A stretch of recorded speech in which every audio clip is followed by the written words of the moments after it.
Көрші! Көрші, ассалаумалейкум. Үйде екенсің ғой, звондап ала алмай жатырмын бағанадан бері. Ертең боссын ба? Сағат қаншаға? Ертең түстен кейін қонақ келейін жатқан ғой, соған бір әдемі бір тамақ жасап берсең. Болады. Бері қаршы. Көңіл күйің жоқ. Тыныштық па? Бәрі дұрыс па? Нормально, жақсы. Ондайың жоқ еді ғой.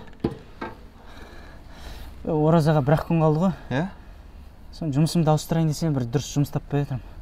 Таныстар бар ма? Нағыз жұмыс сенікі ғой, мынау ше, мына жұмысың. Әдемі ғой? Әдемі ғой. Мен дәм көрем ғой, тамақтың дәм көрген кезде аузым ашылып кетеді ғой. Оразаға не қатысы бар, аспазшылықтың? Ешқандай қатысы жоқ.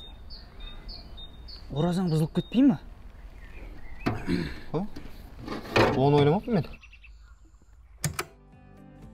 Ораза кісінің тамақтың дәмін көру мәселесіне келетін болсақ, Алла Тағала қасиетті Құран кәрімнің Бақара сүресінің 187 аятында оразаны бұзатын негізгі амалдарға тоқталай келе былай дейді. Оразаны ішу және жеу, жыныстық қатынасқа түсу, осы амалдар оразаны бұзады дейді. Ал тамақтың дәмін көру, ішудің де және жеудің де қатарына жатпайды. Егер біз тамақтың дәмін көрген кезде, көрген дәм тамағымыздан ары қарай өтіп кететін болса, онда біздің оразамыз бұзылады екен. Ал егер тамағымыздан ары қарай өтпей, тек тілімізбен ғана дәмін сезетін болсақ, онда оның оразаға кедергісі жоқ. Ал бірақтан ешқандай бір қажеттілігісіз әр тамақтың дәмін көруге болады деп әр тамақтың дәмін көретін болсақ, онда бұл мәхрух, яғни ұнамсыз болған амалдардың қатарынан ғалымдарымыз санаған екен. Және сол сияқты Алла Тағала қасиетті Құран кәрімнің Бақара сүресінің әлгі айтқан 187 аятының соңында расында Аллах Тағаланың сендерге қойған шекаралары бар.